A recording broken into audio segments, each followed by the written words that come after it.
रब इश्रह ली सदरी वयस्सिर ली अमरी वहलुल उक़दतम मिन लिसानी यफ़क़हू क़ौली। Rabbi ज़िदनी इल्मा, rabbi ज़िदनी इल्मा, rabbi ज़िदनी। This is me Abdul Bari standing in front of you to give you a lecture on a topic of chemistry, substance and element. Okay, welcome back to the Water Academy.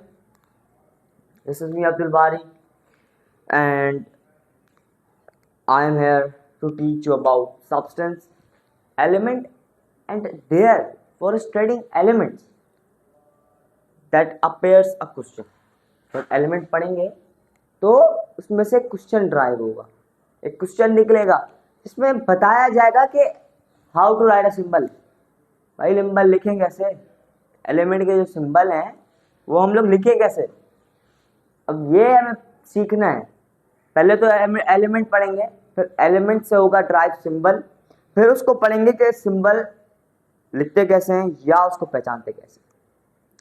तो हमने पढ़ा था matter, atom, molecules and substance. Substance को इतना हम लोग deep नहीं गए थे, तो चलिए आज पढ़ते हैं सब्सटेंस के बारे में। स्क्रीन पे शो हो रहा होगा, a piece of matter in pure form is termed as a substance. Every substance has a fixed composition and specific properties. Every substance has physical and chemical properties. Example of pure substance including tin, sulfur, diamond, water, pure sugar, table salt and baking soda. Substance are elements and compounds. ठीक है, एक चीज बताई थी आपको कि हमारे अर्थ पे सब चीजें मैटर। अब ऐसी चीजें जो कि प्योर फॉर्म में मौजूद हो लेकिन मैटर हो और वो चीज प्योर फॉर्म में मौजूद हो अर्थ पे, तो वो क्या कहलाएगा, तो वो कहलाएगा सब्सटेंस। जैसे हमारे सॉल्ट हो गया, सॉल्ट हमारे जो अर्थ है, अर्थ का कुछ हिस्से में, टाइनी हिस्से में सॉल्ट भी मौजूद है। अब वो हमारे अर्थ पे एक मैटर है, स्पेस ऑक्यूपाई कर रहा है, अपना वॉल्यूम रख रहा है, लेकिन वो प्योर फॉर्म में भी मौजूद है। अब वो चीज हमें प्योर फॉर्म में मौजूद भी है, वो मैटर भी है, वो जगह भी ले रही है, वो उसके बाद अपना मास भी है, वॉल्यूम है, तो वो क्या कहलाएगा, ऐसी चीज जो कि मैटर हो और वो प्योर फॉर्म में मौजूद हो, वो क्या कहलाएगा, वो सब्सटेंस कहलाएगा। अब उसके पास अपनी फिजिकल प्रॉपर्टीज होगी, केमिकल प्रॉपर्टी होगी, और सिंबल जो होगा वो मॉलिक्यूल भी हो सकता है, वो मिक्सचर भी हो सकता है, वो कंपाउंड भी हो सकता है। तो सब्सटेंस में क्या सीखा, एक ऐसी चीज जो कि मैटर है और वो प्योर फॉर्म में मौजूद है अर्थ पे, तो वो क्या कहलाएगी, तो वो कहलाएगी सब्सटेंस। अब सब्सटेंस के पास अपनी फिजिकल प्रॉपर्टी होगी, केमिकल प्रॉपर्टी होगी, और उस वो जो सिंबल सब्सटेंस होगा वो क्या होगा, कंपाउंड भी होगा और मॉलिक्यूल भी होगा। तो चलिए लिखते हैं कि सब्सटेंस, पॉइंट्स वाइज लिखते हैं। पहला पॉइंट कि सब्सटेंस क्या है, सब्सटेंस अ मैटर, क्या है, अ मैटर, पर किस फॉर्म में मौजूद हो, ब्रैकेट में लिखते हैं प्रेजेंट इन प्योर फॉर्म। एक खालिस, एक अपनी नेचुरल शक्ल में और प्योर फॉर्म में मौजूद हो, तो वो क्या कहलाएगा, तो वो सब्सटेंस कहलाएगा। अब सब्सटेंस के पास क्या होगी, अपनी फिजिकल और केमिकल प्रॉपर्टीज। सब्सटेंस के पास मतलब it has its own physical and chemical property.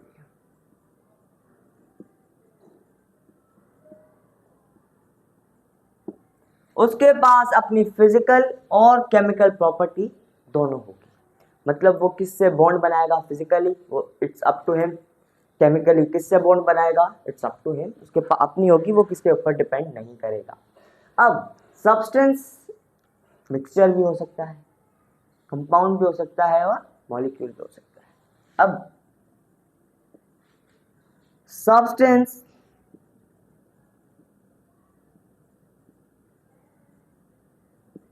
Can be mixture, compound और मॉलिक्यूल। सब्सटेंस इन तीनों में से कोई भी हो सकता है, या मॉलिक्यूल हो जाए, या कंपाउंड हो जाए, या उसका वो मिक्सचर हो जाए। अब हो गया सब्सटेंस क्लियर। देखिए सब्सटेंस एक डेफिनेशन लिखी थी, उसको वाज़े करके समझा दिया कि इसका डिवीजन क्या है, कि ये एक मेटल है, एक ऐसा मेटल जो कि प्योर फॉर्म में अर्थ में मौजूद है। अब उसके पास अपनी फिजिकल प्रॉपर्टी होगी, केमिकल प्रॉपर्टी होगी, और कम सब्सटेंस जो होगा मिक्सचर में भी होगा, कंपाउंड में भी हो सकता है, और मॉलिक्यूल में भी हो सकता है। इट्स अप टू हिम वो किस शेप में मौजूद है। अब सब्सटेंस हो गया भाई क्लियर, सब्सटेंस समझ में आ गया। अब आते हैं एलिमेंट के ऊपर। अब देखिए आपने पीरियोडिक टेबल जो होगा वो तो आपने सुना हुआ होगा, ये पीरियोडिक टेबल है, उसके अंदर 118 एलिमेंट क्या नेचुरली प्रेजेंट है। अब 118 एलिमेंट, अब वो एलिमेंट की बात आ रही है कि वो एलिमेंट क्या है। अब एलिमेंट पे आते हैं, स्क्रीन पे आप पे फिर से शो हो रहा होगा। An element is a substance made up of same type of atoms having same atomic number and cannot be decomposed into simple substance by ordinary chemical reaction. Elements occur in nature in free or combined form in solid, liquid and gaseous state. देखिए एक बात आपको बता दूं, सबसे पहले ना element को समझने के लिए आपको मेटल, नॉन मेटल और मेटालॉइड समझना। तो मेटल पे आते हैं। देखिए मेटल एक ऐसी चीज है जो कि, अब मेटल पे आते हैं 2 मिनट। मेटल एक ऐसी चीज है जो कि इलेक्ट्रिसिटी कंडक्ट कर सके, हीट कंडक्ट कर सके, उसके बीच में से इलेक्ट्रिसिटी पास हो जाए, वो क्या कहलाएगी, वो कहलाएगी एज अ मेटल। अब नॉन मेटल, नॉन मेटल एक ऐसी चीज जो कि ना इलेक्ट्रिसिटी को पास करा सके, ना कि हीट को पास करा सके, वो सब कुछ रिफ्लेक्ट कर ले। अब मेटलॉइड, मेटलॉइड, मेटलॉइड के अंदर दोनों प्रॉपर्टीज होंगी, मेटल की भी होगी, नॉन मेटल की भी होगी। मतलब हीट वो पास भी करा लेगी, नहीं भी कराएगी, तो वो किस में आ जाएगी, वो हम लोग ऐसा कह सकते हैं न्यूट्रल हो जाएगा। या वो मेटल में होगा या नॉन मेटल, मतलब मेटलॉइड न्यूट्रल हो गया। तो चले मेटल समझ में आ गया। तो मेटल को हम लोग गुड कंडक्टर ऑफ हीट भी कहते हैं, और नॉन मेटल को bad conductor of heat and electricity. और metalloid is as a neutral, वो गुड कंडक्टर ऑफ हीट होगा भी या नहीं भी होगा, उससे फर्क नहीं पड़ता, क्योंकि उसको कहा ही न्यूट्रल गया है। मेटलॉइड को डिफाइन ही एज अ न्यूट्रल से किया गया है। एलिमेंट पे आते हैं।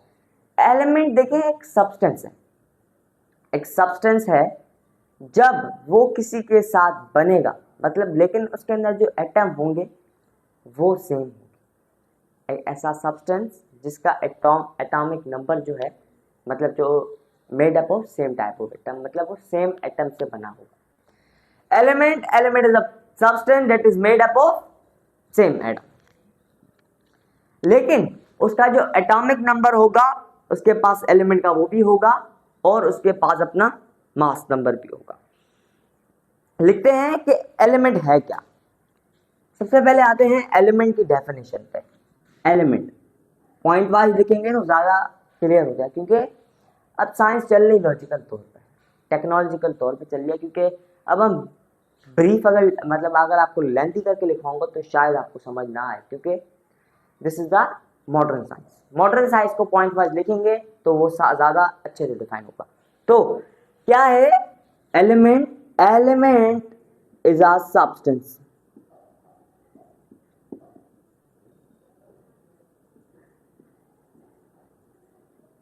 एलिमेंट क्या है? एलिमेंट इज अ सब्सटेंस, एक सब्सटेंस है जो क्या है, made up of same atom,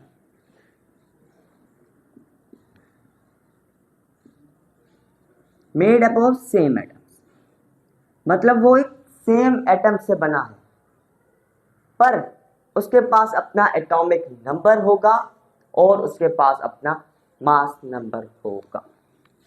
उसके पास क्या होगा, have its own atomic number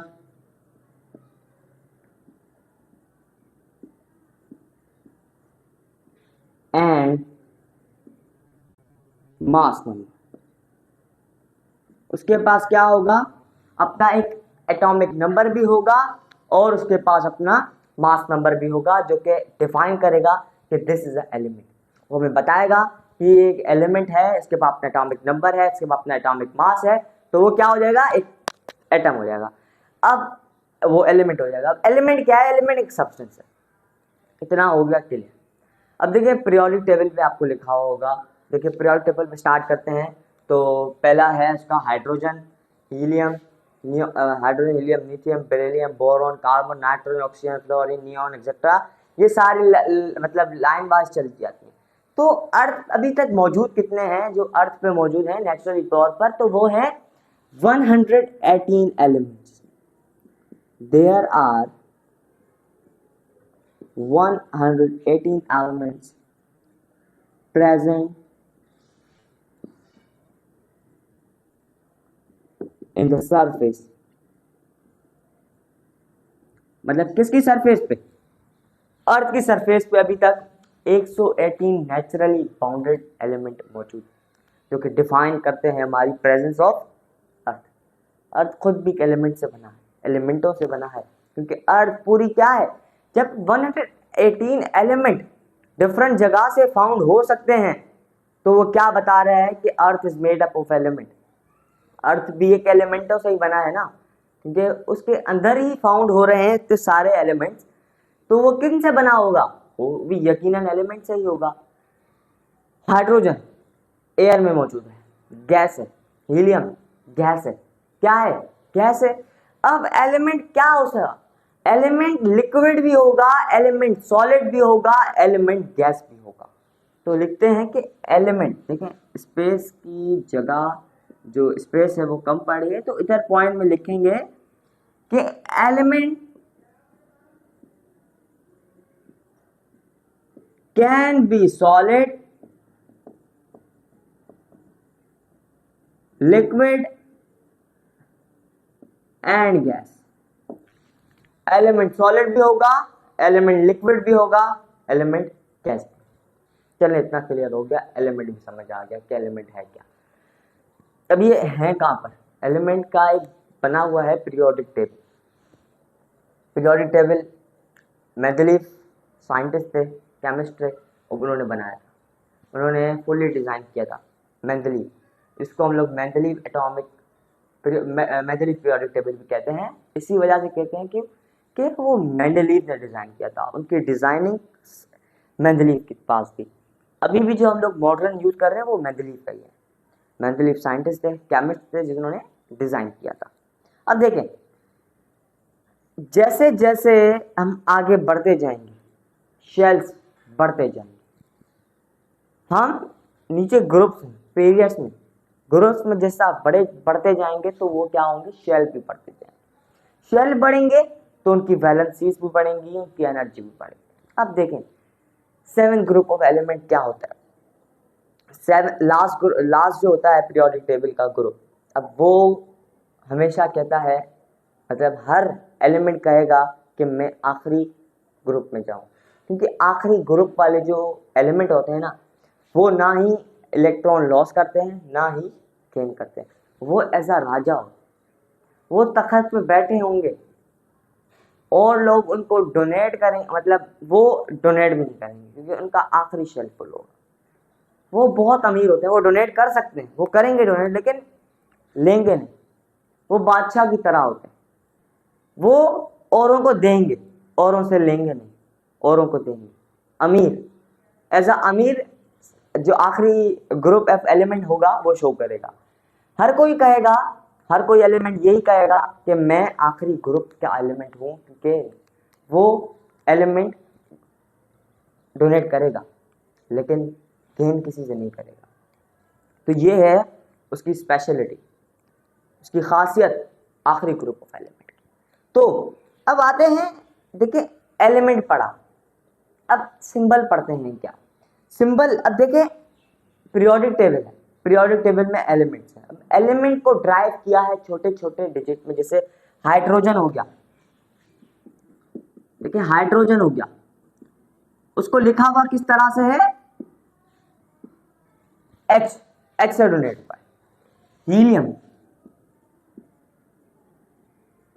H E, अब ये जो एच ही है, ये ही है इसका सिंबल। अब सिंबल है क्या, symbol is a derivation shorthand method to write a element, shorthand method.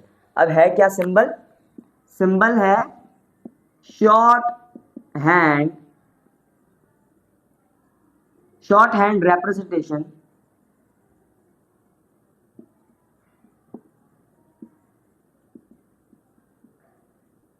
of an element। Element को शॉर्ट तरीके से उसको लिखा जाए, शॉर्ट हैंड से लिखा जाए, मतलब शॉर्ट हाथों से नहीं, छोटे हाथों से नहीं, शॉर्ट हैंड मतलब उसको तोड़ के लिखा जाए या उसको शॉर्ट वर्डिंग में लिखा जाए, तो वो कहलाएगा सिंबल, उस एलिमेंट का सिंबल। जैसे हाइड्रोजन का पढ़ाया एच, हीलियम का है H E, hydrogen helium, lithium का एल आई, नियोन का एन ई, ऐसे नाइट्रोजन का एन, ऑक्सीजन का ओ। तो ये ओ क्या है, मतलब छोटे छोटे वर्ड्स में से जो लिखा हुआ है रिप्रेजेंटेशन, वो है सिंबल। अब सिंबल भी हो गया क्लियर। अब ये है कि सिंबल को लिखते कैसे। अब देखें, सिंबल को इस तरह से लिखेंगे कि सिंबल एक या एक दो वर्ड का होगा, एक या दो अल्फाबेट पे मुश्तमिल होगा। अब सिंबल क्या है, is made up of one और टू अल्फाबेट, या वो एक अल्फाबेट का बना होगा या वो दो अल्फाबेट का बना होगा।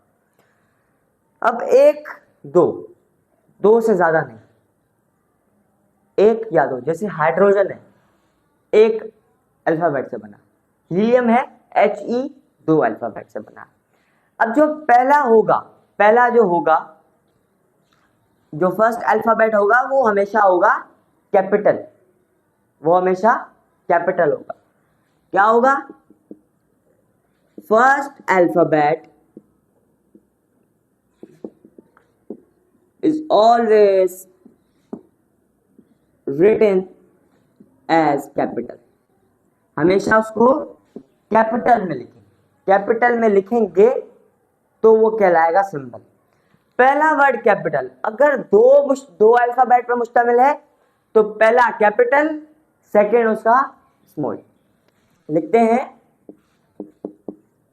If the element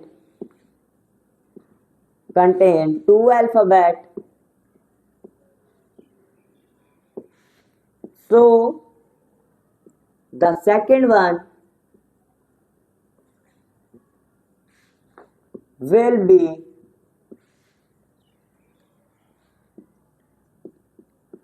written as small। अगर उस सिंबल के अंदर, एलिमेंट के सिंबल में अगर दो वर्ड, तो पहला कैपिटल होगा और जो सेकंड होगा वो हमेशा होगा स्मॉल। इस तरह से इसको लिखते हैं सिंबल को। लिखा हुआ है, every symbol start with capital letter as carbon with C और sulphur S C S. If symbol is second letter then start with capital and second will be smaller as helium, chromium। जैसे आपको बताया कि मैंने helium है, पहला वाला जो है वो कैपिटल है, दूसरा वाला है स्मॉल। अब इधर तो खाली एक ही, hydrogen is consist of only one alphabet, so it will written as capital. If the symbol, the element of a symbol is contained two alphabet, so first of the alphabet is considered as capital and second will be considered as smaller। ये था how to write a symbol। Symbol है क्या, symbol short hand representation of an element है, short तरीके से उसको represent करते हैं एलिमेंट को, तो वो क्या कहलाएगा, तो वो उसका कहलाएगा सिंबल, किसका, एलिमेंट का। अब एलिमेंट भी पढ़ लिया कि एक प्योर सब्सटेंस है जो कि खुद एटम से बना होगा और उसके पास अपनी एटॉमिक नंबर होगा, अपना मास नंबर होगा, और लिक्विड फॉर्म में मौजूद हो सकता है, सॉलिड में भी हो सकता है और वो गैस में भी हो सकता है। और how to write a sample, आपको ये भी पढ़ा दिया कि सैंपल को कैसे लिखें। अगर वो जो सिंबल होगा वो एक दो अल्फाबेट को कैरी करेगा, दो से ज़्यादा बिल्कुल नहीं, क्योंकि ये हिस्सा ही नहीं है उसका पीरियोडिक टेबल का कि दो से ज़्यादा अल्फाबेट कोई भी यूज हो। पहला अल्फाबेट जो होगा वो हमेशा कैपिटल होगा। अगर दूसरा दो अल्फाबेट अगर वो एलिमेंट कैरी कर रहा है तो first capital, the second will be small. ये था इस सब की लॉजिक। अब अगले टॉपिक में पढ़ेंगे वैलेंसी क्या होता है। ये वैलेंसी आपको डीप में पढ़ाऊंगा, बिल्कुल डीप में, क्योंकि ये टॉपिक है ही डीप में और इसको डीप में पढ़ने से ज़्यादा मज़ा आएगा, क्योंकि इसमें मज़ा आएगा। वैलेंसी में आप पढ़ेंगे तो मज़ा आएगा। तो आज की वीडियो इतनी ही थी। तब तक के लिए मुझे याद रखें, मेरी जो वीडियो है उनको ज़्यादा से ज़्यादा शेयर करें, क्योंकि सब्सक्राइबर अभी बहुत कम है। तो प्लीज़ सब्सक्राइब, मुझे अगर आप नए हैं मेरे चैनल पे तो सब्सक्राइब करें, या दूसरों को शेयर करें, वो दूसरे भी सब्सक्राइब करें और वो दूसरे वीडियो देखें, उनके कॉन्सेप्ट क्लियर हो, ताकि वो बोर्ड एग्जामिनेशन के लिए प्रिपेयर हो जाए। तो कल मिलते हैं फिजिक्स के चैप्टर 1 पे। अभी कंटिन्यू चल रहा है, क्योंकि अभी तीनों का चैप्टर 1 चल रहा है। तो तब तक के लिए अल्लाह हाफ़िज़। दिस इज मी अब्दुल बारी साइनिंग ऑफ।